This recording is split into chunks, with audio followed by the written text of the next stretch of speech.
sesión número 3 queda reglamentariamente aprobada. El acta de la sesión número 4 se pone a disposición de las y los integrantes de la comisión.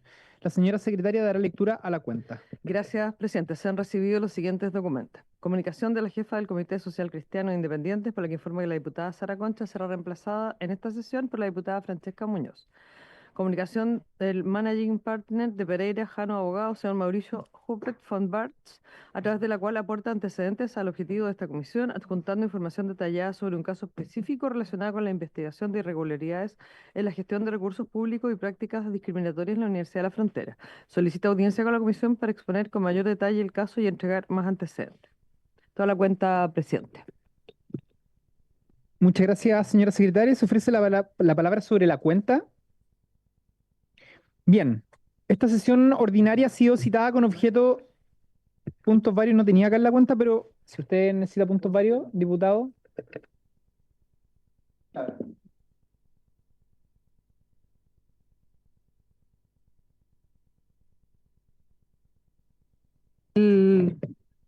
Tenemos, Sí, presidente, el día 30 de enero es el plazo que vence la comisión. Sí.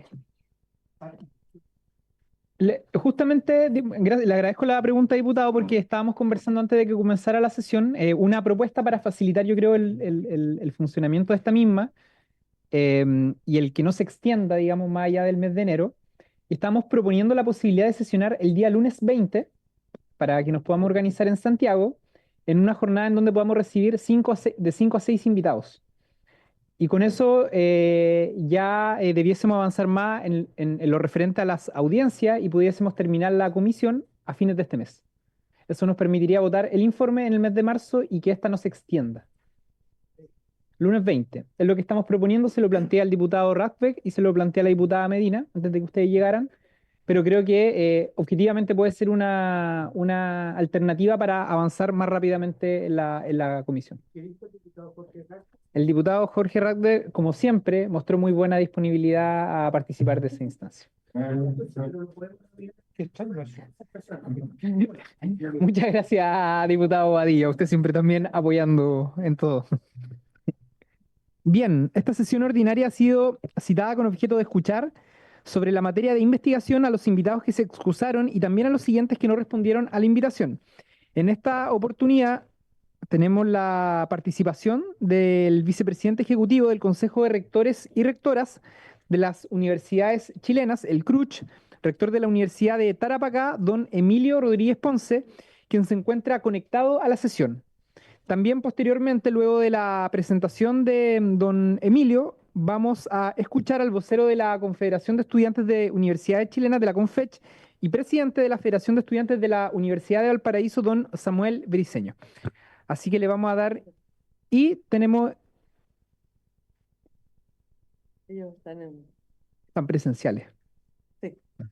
Saludamos y le damos la bienvenida a la secretaria general de la Federación de Estudiantes de la Universidad de Valparaíso, doña Catalina Correa Pérez, y también al presidente de la Federación de Estudiantes de la Pontificia Universidad Católica de Valparaíso, don Lucas Valentín de la Rosa Álvarez.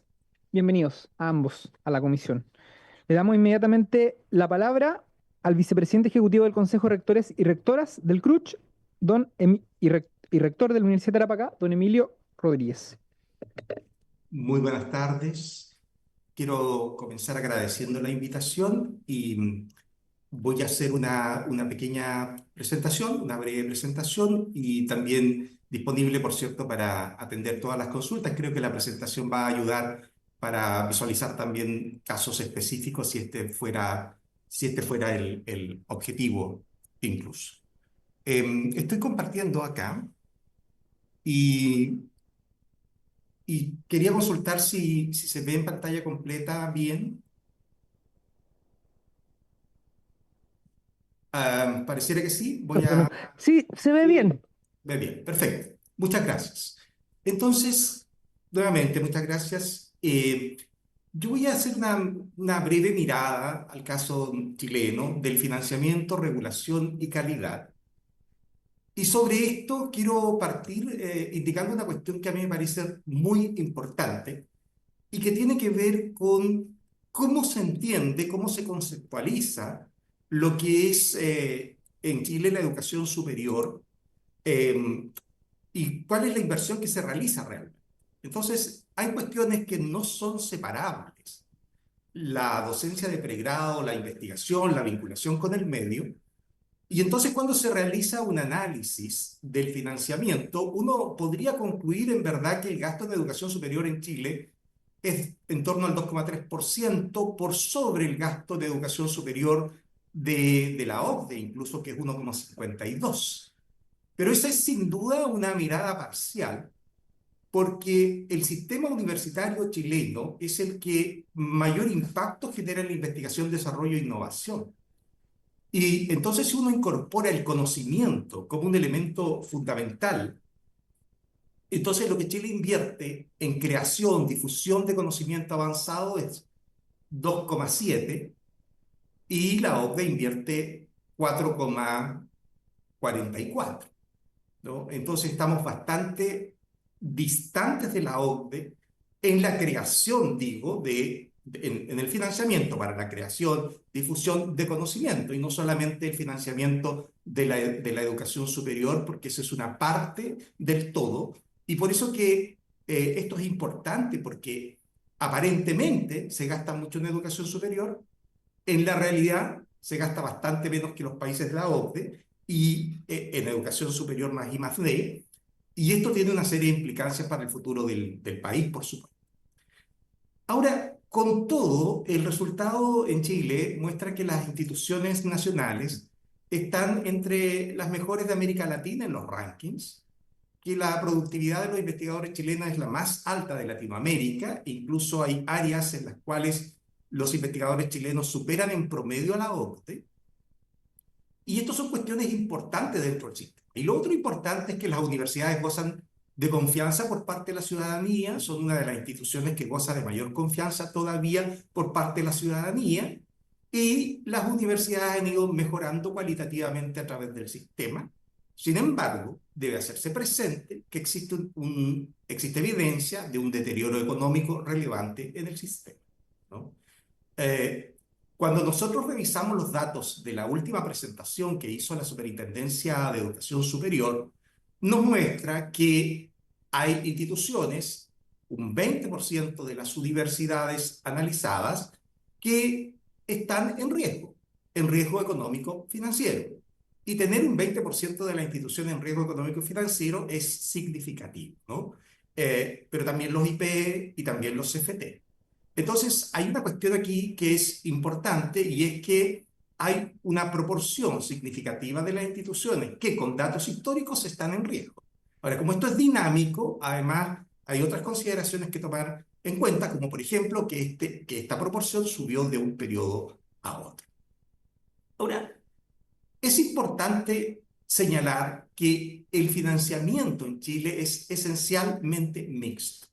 Es decir, cuando Chile gasta un 2,3, un 2,4% en educación superior, lo que está ocurriendo es que la mitad de eso está siendo más o menos financiado por las familias.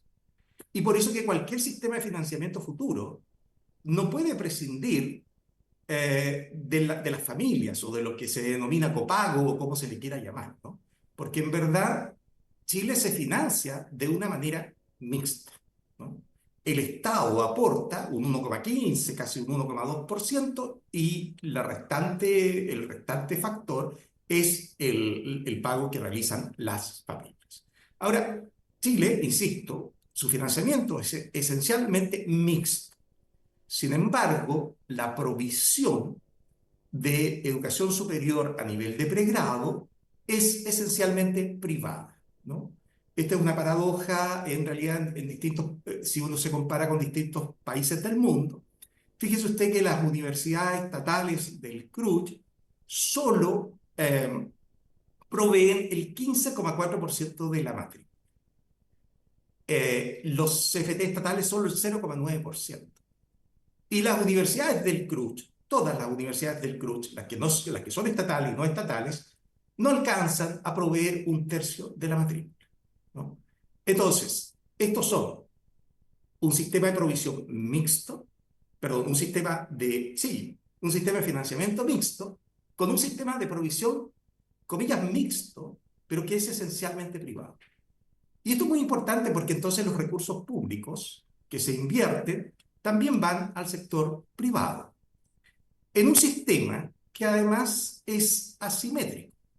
Es asimétrico porque en verdad yo quiero plantear dos dimensiones de la asimetría que me parecen sustantivas, digamos. En primer lugar, no todas las universidades nacieron misionalmente para cumplir un rol público, eh, pero sí yo creo que todas las universidades generan bienes. Sin embargo, la generación de bienes públicos no es solo un elemento cuando se trata de el manejo de recursos públicos. También lo es la transparencia, también lo es la rendición de cuentas, también es a dónde aportan esos recursos patrimonialmente. Entonces, esto es una cuestión importante porque las universidades del CRUCH, por ejemplo, todas tienen un componente misional y funcional asociado a lo público. Todas las universidades del CRUCH son esencialmente públicas. Generan bienes públicos, pero no tienen los mismos niveles de transparencia, rendición de cuentas, ni de destino patrimonial. Y en Chile, entonces, esta es una cuestión que se da en el CRUCH, pero que se da con mayor fuerza también fuera del CRUCH. Y luego hay una siguiente dimensión donde el sistema es muy asimétrico, y es donde, por ejemplo, hoy día las instituciones que están en gratuidad no determinan la cantidad de estudiantes, eso se determina por el Ministerio de Educación, ni tampoco definen los aranceles de matrícula, es decir, no controlan sus ingresos, ¿no? En cambio, aquellas que no están en gratuidad, por ejemplo, como el CAE, pueden definir el número de estudiantes, pueden definir los aranceles. Una parte de esos aranceles van a ser financiados por el CAE, otro por beca y otro por copago. Entonces, hay situaciones bien distintas en el sistema, que es un sistema que no debemos perder de vista, que tiene recursos públicos involucrados, pero una provisión esencialmente privada, o mayoritariamente privada, para decirlo de una forma más correcta. Entonces, en verdad que una conceptualización parcial, cuando no se ve que la universidad es más que formar profesionales, eso es un rol de la universidad, pero no es el único rol de la universidad. Entonces, una conceptualización parcial como la que hemos tenido en Chile durante ya un tiempo importante, va a llevar a un financiamiento parcial, ¿no? La verdad es que se requiere en el país un fortalecimiento de la educación pública, me refiero a las universidades del CRUCH, con aportes basales que garanticen los niveles de investigación y desarrollo. Y digo esto porque lo que Chile se está jugando en los próximos años no es solo su inserción en la sociedad del conocimiento, en estricto rigor, es más bien cómo vamos a progresar o no en una sociedad donde hay un cambio de era, ¿no? Y ese cambio de era no lo estamos asumiendo como país. Ahora, hay que tener presente además que los aranceles regulados no financian la investigación, ni el desarrollo, ni la innovación, no lo financian. También hay que tener presente que las familias financian de modo relevante la educación superior, por eso que no es trivial eliminar el copago, por ejemplo, y que la no renovación del Fondo de Fortalecimiento que hoy día existe y que termina el 2027 va a deteriorar la calidad de la educación pública en todo el país. Si eso no se renueva, va a haber un retroceso importante. Y nos parece a nosotros que debieran haber además una disminución de algunas de las asimetrías que tiene el sistema. ¿Cómo funciona la regulación en el sistema?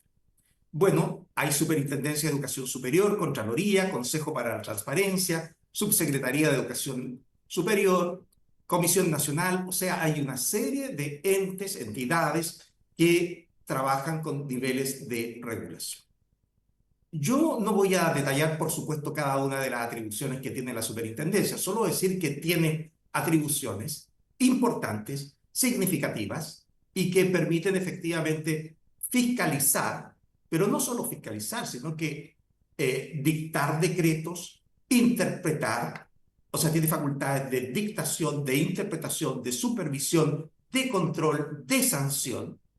O sea, la superintendencia verdaderamente tiene un conjunto de atribuciones que son relevantes y que deberían entonces garantizar un cierto nivel de funcionamiento razonable del sistema, ¿no? ¿Por qué? Porque tiene capacidad para dictar, para supervisar, para controlar, para interpretar, para sancionar, etc. Por ejemplo, en el caso de las universidades del Estado, la Contraloría General de la República revisa ex ante muchos procesos, ex post muchos procesos, la mayoría, los más relevantes, pero también participa la Superintendencia y también la Comisión Nacional de Acreditación.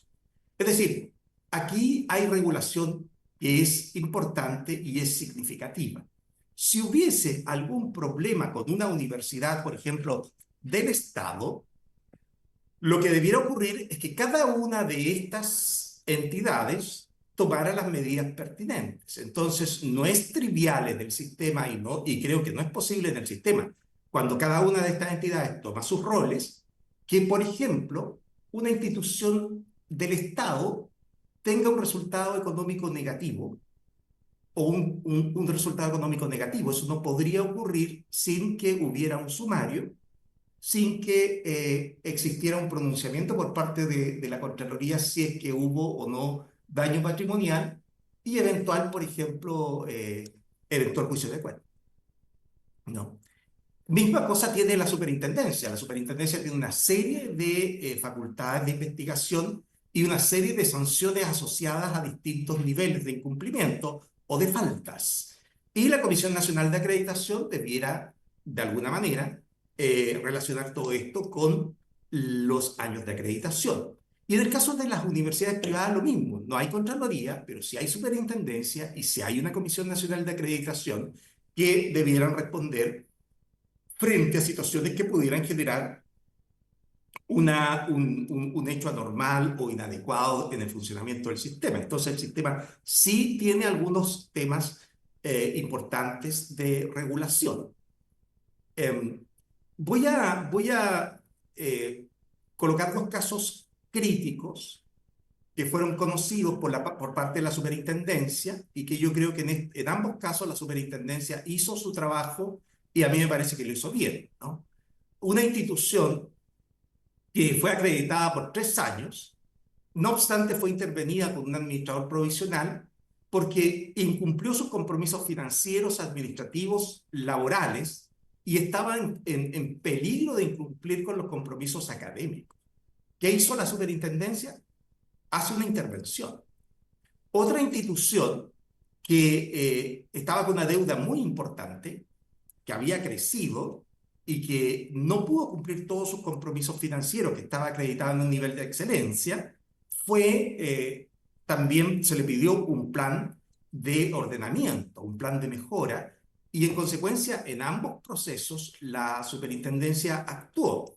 Ahora, nos parece en todo caso, me parece a mí en todo caso, que esto también debería tener una evaluación en la Comisión Nacional de Acreditación, porque una institución que incumple sus compromisos financieros, administrativos, laborales, que está en peligro de incumplir sus compromisos académicos, la pregunta es, ¿cómo se acredita, no? ¿Cómo se acredita una institución que no está soportando eventualmente su proyecto de desarrollo institucional? Y en consecuencia, por eso que nosotros planteamos que debe haber una integración de la regulación, relación entre las instancias regulatorias, por ejemplo, CNA, superintendencia, esto se llama SINAC, ¿no? Pero debiera estar más articulado y tomando medidas consistentes. En la mayoría de los casos esto ocurre en todo caso. A eso quiero decir, no es que yo estoy planteando una eventual situación puntual, pero en la mayoría de los casos el sistema funciona, me parece a mí que funciona bien. Y la relación, estudiarse una relación entre la posición económica financiera y la calidad institucional. O sea, no podría ocurrir que una institución que no es capaz de cumplir con sus compromisos económicos tenga una acreditación elevada, o si no es capaz de cumplir con su compromiso de proyecto educativo, tenga una acreditación. Y probablemente deba avanzarse en algún grado de simetría regulatoria, ¿no? Eso básicamente es lo que yo quería compartir con ustedes y quedo a disposición si hay alguna consulta, duda o más cosas. Muchas gracias. Muchas gracias, rector. Vamos a dejar las consultas para el final. Vamos a darle entonces la palabra inmediatamente a quienes también nos acompañan en la jornada de hoy, a Catalina Correa, quien es secretaria general de la Federación de Estudiantes de la Universidad de Valparaíso, y a Lucas Valentín de la Rosa Álvarez, quien es presidente de la Federación de Estudiantes de la Pontificia Universidad Católica de Valparaíso. Tenemos aproximadamente 15 minutos para la exposición de ambos, para que lo puedan distribuir en sus tiempos, para dejar un espacio final para las consultas. Adelante. Bien. Primero que todo, estimadas diputadas, diputados, integrantes de esta comisión, ¿cierto? A nombre de la Confederación de Estudiantes de Chile, la CONFECH, agradecemos profundamente este espacio. Insisto, mi nombre es Lucas de la Rosa, actual presidente de la Federación de Estudiantes de la PUCB, y me acompaña también Catalina Correa, quien es secretaria general de la Federación de Estudiantes de la Universidad del Paraíso. Juntos, en este momento, venimos a exponer, representando principalmente la organización que agrupa a las federaciones de estudiantes universitarias de este país. Nos convoca en este momento una preocupación compartida respecto a las irregularidades detectadas en diversas instituciones de educación superior, particularmente en el caso de la Universidad San Sebastián, y la exministra de Educación, Marcela Cubillos, quien recibió una remuneración mensual de 17 millones de pesos sin poseer estudio de posgrado ni una trayectoria destacada en investigación académica. Este hecho, que ha salido a la luz durante el trabajo de esta comisión, expone una mala gestión de recursos públicos y refleja cómo ciertas universidades se han convertido en refugios para figuras políticas, otorgándoles cargos sin fundamentos académicos claros. La existencia de estas prácticas afecta gravemente la confianza de la ciudadanía en nuestras instituciones de educación superior. El mal uso de fondos públicos genera una percepción de desigualdad y falta de transparencia, debilitando así el tejido social, la confianza y también erosionando la fe de la meritocracia y equidad que deben regir este sistema educativo. Además, estas irregularidades perpetúan las brechas sociales al desviar recursos que podrían destinarse perfectamente para infraestructura, mejoras tecnológicas, capacitaciones en género, salud mental, programa académico y bienestar estudiantil en general. Otro factor que agudiza la inequidad es el sistema de copago, que impone barreras económicas a estudiantes de ingresos bajos y medios, profundizando la segmentación del sistema educativo.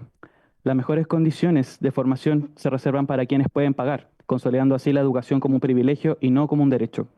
La falta de transparencia es alarmante. La Universidad San Sebastián, ya que no está adscrita a la ley número 20.285 de transparencia activa, lo que exime de garantizar el acceso público a información crítica sobre el uso de fondos y gestión institucional, esta ausencia de control permite que irregularidades como el caso de Cubillos pasen desapercibidas, mientras otras universidades sujetas a esta normativa enfrentan mayor escrutinio. Gracias.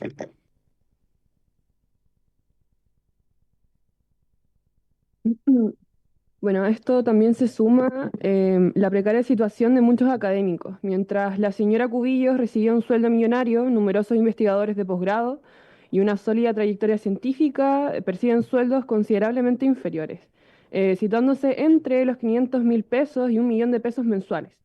Esta inequidad refleja la falta de criterios claros y justos también en la distribución de recursos y en las políticas de contratación.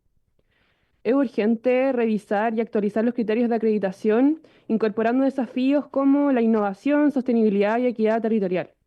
Si bien el Fondo de Investigación para Universidades creado el pasado 2024 es un paso importante, pero debe complementarse con una revisión profunda del aporte fiscal directo, favoreciendo también a universidades regionales y aquellas que atienden sectores más vulnerables.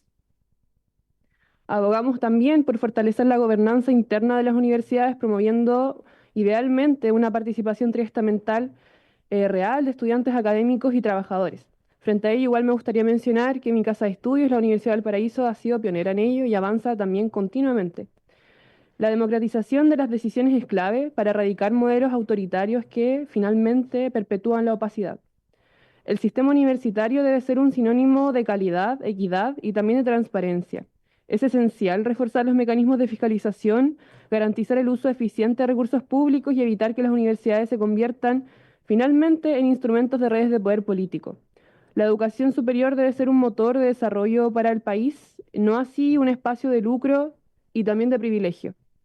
Instamos a las y los parlamentarios a impulsar reformas estructurales que erradiquen estas irregularidades, acaben con el lucro y aseguren un acceso universal y justo para una educación superior. Agradecemos nuevamente la oportunidad de poder exponer y confiamos en que este diálogo contribuirá de alguna forma a construir un sistema universitario más equitativo y de calidad. Muchas gracias. Muchas gracias, Catalina. Lucas, por su exposición también al rector. Quisiéramos iniciar brevemente porque tenemos 20 minutos hasta antes que concluya la comisión para hacer una ronda de consultas por parte de los parlamentarios a nuestros invitados y a nuestra invitada. Por lo tanto, abro la palabra, abro el espacio para que puedan hacer consultas. Por lo pronto, yo quisiera, a propósito de lo señalado por Catalina en la parte final de su exposición y también por lo señalado por el rector, respecto a qué medidas, qué caminos, qué propuestas, qué modificaciones sugieren ustedes para poder evitar que se produzcan situaciones como las que motivaron la generación de esta comisión investigadora, particularmente los altos sueldos en una casa de estudios privada, pero que sin embargo recibe financiamiento público. Quiero a esta pregunta incorporarle como insumo el que nosotros dentro de la discusión de la ley de presupuesto ingresamos una indicación precisamente para que aquellas instituciones privadas que reciben fondos públicos, directa o indirectamente, hicieran públicos los salarios justamente de sus funcionarios y de sus docentes, en este caso de sus investigadores. Así que no sé si hay alguna otra consulta que quiera realizar algún parlamentario, parlamentaria. Diputado, por favor. Gracias, presidente. Sin duda, en primer término, agradecer la exposición del rector, que es vicepresidente ejecutivo, entiendo, del Consejo de Rectores, del CRUCH. Y por supuesto también agradecer las exposiciones de los dos dirigentes que nos acompañan en esta sesión, ¿cierto?, de la comisión investigadora. Un poco en la línea de lo que planteaba el diputado Santana y presidente de la comisión, se ha generado un manto importante de dudas respecto de la estructura de remuneraciones de las universidades para efecto de que éstas respondan a algún estándar más que a la demanda del mercado, porque efectivamente una de las cosas que se ha cuestionado es que más allá de la libertad y la autonomía que puedan tener las casas de estudio, que sin duda alguna para llevar adelante sus proyectos es tremendamente importante, lo que no significa que obviamente esto se convierta en tierra de nadie. Nosotros tenemos la sensación, y yo creo que muchos arribamos a la convicción, de que siempre la libertad en el desarrollo de los distintos ámbitos de nuestra sociedad es tremendamente importante, pero sin duda alguna que la libertad no se puede convertir, entre comillas, libertinaje, y tengamos situaciones así como duras y complejas que lamentar, sobre todo cuando sabemos que la educación en general, que es el motor de desarrollo de una educación, de la educación, ¿cierto? Y del desarrollo de un país, debiera apuntar permanentemente a dar señales claras, sobre todo en la utilización de recursos públicos, de la probidad y la transparencia. En esa misma línea, yo quisiera reforzar la idea del diputado Juan Santana para saber si efectivamente en el análisis que ha hecho el CRUCH tenemos propuestas concretas para efectivamente evitar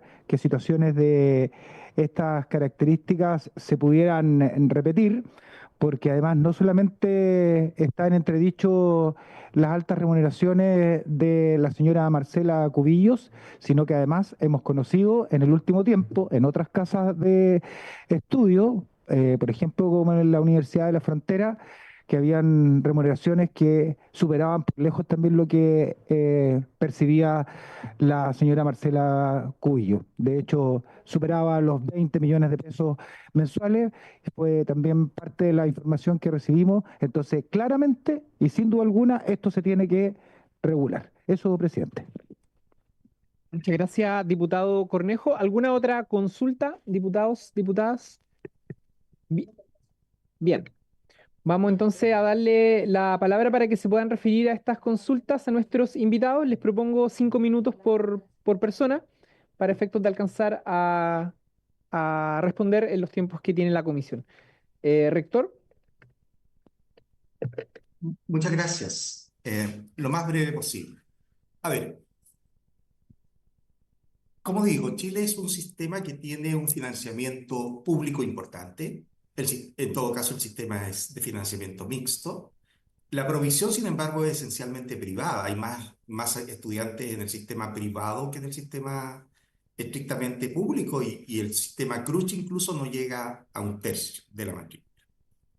Dicho esto, y dado que hay recursos públicos, entonces la cuestión es, ¿cuáles son los estándares que se van a definir en materia de transparencia, en materia de rendición de cuentas, por ejemplo, y en materia de destino de los recursos?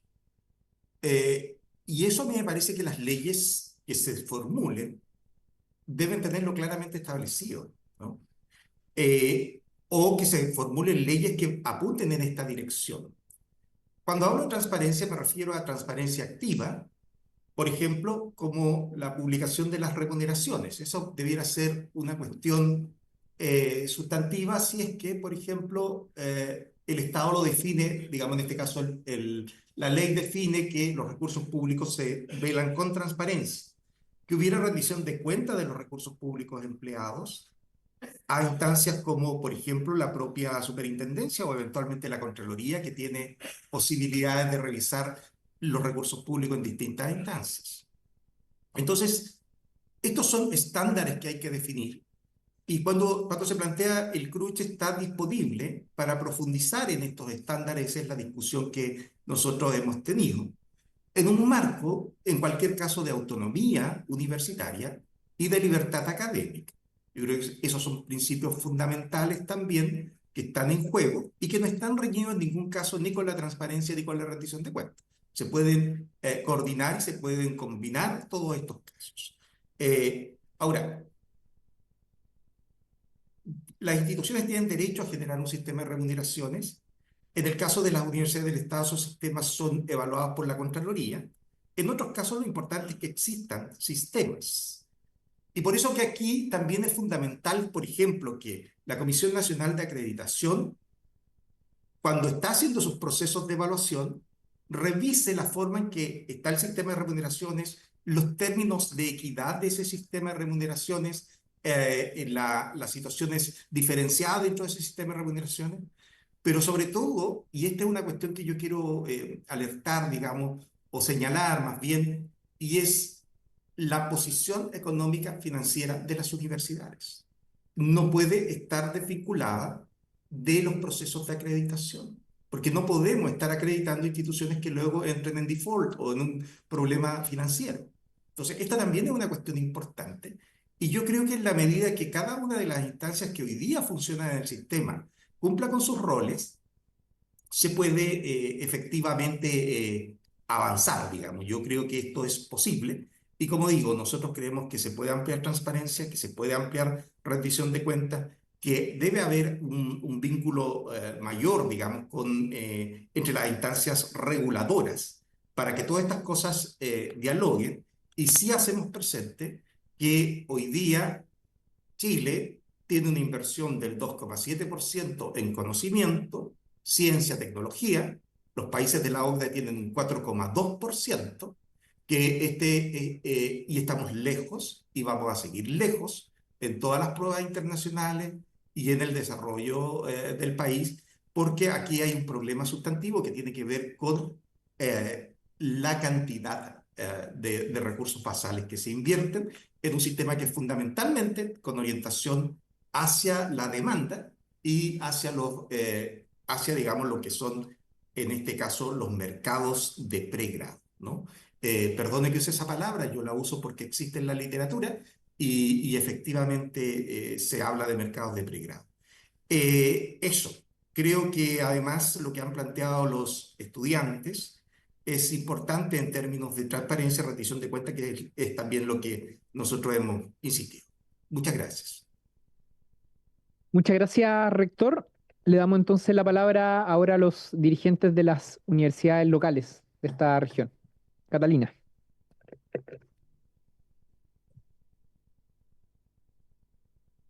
Sí. Bueno, en respuesta a la pregunta, en general estamos bastante de acuerdo con la palabra anterior del rector con respecto a que la Universidad de San Sebastián, por ejemplo, y algo que también mencionábamos bastante Lucas y yo, con respecto a esto que no está adscrita a la transparencia activa que también exige la ley 20.285, bajo este marco legal también vuelve obligatorio finalmente para todas las universidades estatales y las privadas que integran el CRUCH, y esto también garantiza un acceso público a la información relevante sobre el uso de los fondos y la gestión institucional, eh, integrando también transparencia en torno a las remuneraciones de los diferentes funcionarios y académicos de la institución. También creemos relevante como propuesta y también como solución desde nuestro estamento impulsar reformas en los estatutos de gobernanza universitaria que incluyan a estudiantes y trabajadores. Frente a ello también vuelvo a mencionar, el día anteayer se promulgó finalmente este estatuto orgánico de la Universidad del Paraíso, donde se garantiza una participación triestamental en la toma de decisión, también en el desarrollo posterior que tendrá la universidad, la inversión también y los ámbitos de innovación que tanto nos interesan a todos y todas. También implementar un sistema de evaluación nacional que finalmente considere indicadores de equidad y calidad de la educación superior para las universidades en general. También promover la actualización de los criterios de evaluación en función de los nuevos desafíos sociales y tecnológicos, con el fin que también en esto mismo de que las universidades no solo entregan formación profesional, sino también son espacios de desarrollo humano y espacios también con mucho impulso hacia la innovación en diferentes temas. Incrementar también la fiscalización de los procesos de acreditación para también garantizar su objetividad e imparcialidad. Y finalmente, exigir que los recursos públicos destinados a las universidades se utilicen exclusivamente para mejorar la educación de calidad, la infraestructura y condiciones laborales, evitando este desvío que se ha dado hacia intereses privados o pagos también injustificados a figuras públicas.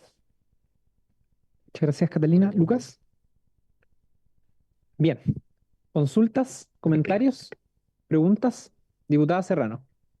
Sí, yo solo, a propósito de lo que decía el diputado Cornejo, yo creo que sería también interesante desglosar lo que pasó en la Universidad de la Frontera, porque en distintas declaraciones la universidad hablaba de que no es la misma situación que pasó en la Universidad de San Sebastián, sino que correspondía, por ejemplo, a montos de lo que pudiese ser para nosotros las asignaciones de los fondos operacionales que se juntó con la remuneración y lo que nos estaría dando el total de ese sobresueldo, que al menos lo que nosotros nos alertó de la Universidad de San Sebastián, para que podamos ponderar quizás todo en su debida situación o pedirle el oficio de la superintendencia a esa universidad que lo remita a esta comisión investigadora para que tengamos también los antecedentes de todas las universidades y podamos también contar si en la Universidad de la Frontera hubo sobresueldos o no, para descartarlo como un caso de ejemplo. Gracias, diputada Serrano. ¿Alguna otra palabra? ¿Consulta? Bien. Bueno, le agradecemos, por cierto, podemos hacerlo igual como comisión, ¿no? ¿Tomamos ese acuerdo? Sí. Bien. A la superintendencia. Por el caso de la Universidad La Frontera. Bueno, le agradecemos a nuestro invitado, a Catalina, a Lucas, al rector también, quien se conectó muy amablemente para participar de esta sesión y por haberse cumplido el objeto de esta, se levanta.